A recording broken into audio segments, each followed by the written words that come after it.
Ngomongin soal sejarah gerakan mahasiswa di Indonesia, erat banget kaitannya dengan krisis.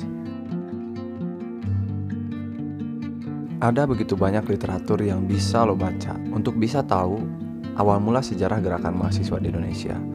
Tapi gue udah berusaha merangkum semuanya, garis-garis besarnya apa aja, biar lo bisa nangkep awal mula sejarah gerakan mahasiswa di Indonesia. Jadi tonton videonya sampai habis, biar lo dapet keseluruhan insight-nya. Gerakan mahasiswa adalah sebuah respon terhadap krisis yang terjadi di suatu negara. Di Indonesia sendiri, krisis hampir selalu terjadi di setiap era. Makanya gerakan mahasiswa pun sering terjadi di setiap era tersebut. Dan gua sangat yakin sepanjang negara ini berdiri dan sepanjang di dalamnya ada mahasiswa, maka gerakan mahasiswa gak akan pernah hilang. Hanya mungkin berbeda bentuk dan caranya aja. Awal mula sejarah gerakan mahasiswa di Indonesia kita bisa lihat ketika zaman pra-kemerdekaan, di mana Indonesia masih berupaya untuk merebut kemerdekaan dari tangan penjajah. Pada saat itu, ciri utama dari gerakan mahasiswa dimulai dengan adanya Budi Utomo. Dan sebetulnya banyak juga kelompok-kelompok mahasiswa lain yang terlibat dalam perjuangan pra-kemerdekaan. Soekarno, Hatta, Syahrir pun ada di kelompok Perhimpunan Pelajar Indonesia. Dan secara sepak terjang gerakan, para tokoh-tokoh founding fathers kita ini memulai gerakannya dari usia mereka masih muda dan rata-rata ketika mereka jadi mahasiswa. Gerakan mahasiswa pra-kemerdekaan adalah gerakan mahasiswa yang berupaya merebut kemerdekaan dari tangan penjajah, baik Belanda maupun Jepang, dengan berbagai cara dan metode, diplomasi, perang gerilya, dan menurut gua pribadi, perjuangan aktivis gerakan mahasiswa di zaman pra-kemerdekaan adalah perjuangan yang paling berat. Kenapa? Karena musuh mereka adalah musuh-musuh yang bersenjata. Musuh mereka sangat jelas. Musuh mereka adalah negara-negara yang berupaya untuk mengeruk harta kekayaan dan martabat bangsa Indonesia. Kedua adalah gerakan mahasiswa Orde Lama, di mana Indonesia sudah merdeka dipimpin oleh Presiden pertama Indonesia yaitu Insinyur Soekarno. Tapi di interval tahun 1950 sampai 1965-an, Presiden Soekarno mencuatkan isu menjadi presiden seumur hidup, dan ide tersebut ditentang oleh mahasiswa pada zamannya. Menurut mahasiswa pada zaman itu, ide presiden seumur hidup adalah bentuk otoritarian.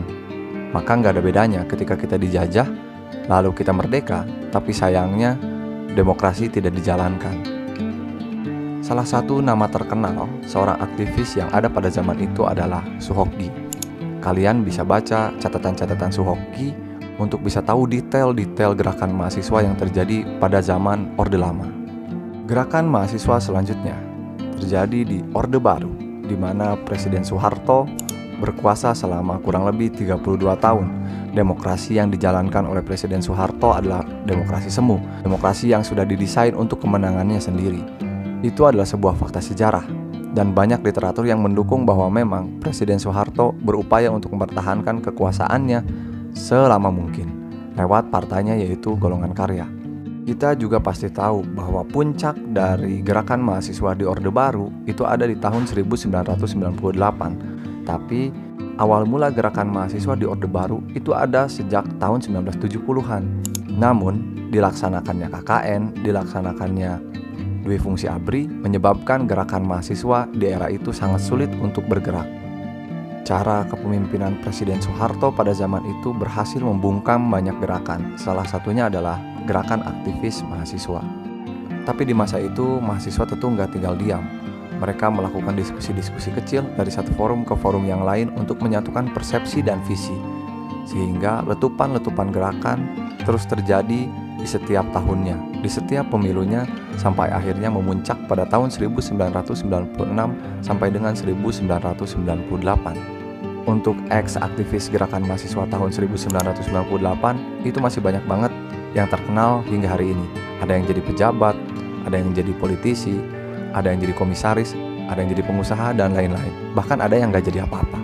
Kita pasti tahu nama Budiman Sujatmiko, Fahri Hamzah, Fadlizon, Rocky Gerung, dan lain-lain. Itu semua adalah orang-orang yang aktif bergerak di era Orde Baru. Selanjutnya adalah gerakan mahasiswa era reformasi, di mana Soeharto telah ditumbangkan dan demokrasi mulai dijalankan sebagaimana mestinya. Dan ketika di era reformasi, gerakan-gerakan itu tumbuh subur banget. Salah satunya adalah gerakan mahasiswa. Sejak kepemimpinan B.J. Habibie sampai dengan kepemimpinan Presiden Jokowi sekarang, gerakan mahasiswa terus tumbuh, terus ada di setiap tahunnya. Yang paling terbaru mungkin ada di tahun 2020. Gerakan mahasiswa di tahun 2019 menolak Undang-Undang KPK dan RKUHP. Sampai saat ini RKUHP juga masih ditolak oleh gerakan mahasiswa. Dan mungkin beberapa di antara lo yang nonton video ini juga terlibat dalam aksi gerakan mahasiswa tersebut. Menurut gua secara pribadi, sebagaimana tadi gua juga udah jelaskan bahwa sepanjang negara berdiri dan sepanjang ada mahasiswa pemuda di dalamnya, gerakan mahasiswa tidak akan pernah hilang, hanya berubah cara dan bentuknya saja. Meskipun gerakan mahasiswa juga selalu terlibat kontroversi, entah ditunggangi lah, entah masyarakat gak suka lah, dan lain-lain. Tapi gue sangat yakin bahwa gerakan mahasiswa harus terus ada dan harus terus dirawat. Sekurang-kurangnya itulah sejarah gerakan mahasiswa di Indonesia. Untuk lebih detailnya kalian bisa baca sendiri buku-buku tentang sejarah gerakan mahasiswa di Indonesia karena ada banyak banget. Terima kasih banyak buat kalian yang udah nonton channel Menjadi Mahasiswa. Sampai ketemu di video lainnya. Salam mahasiswa. See ya.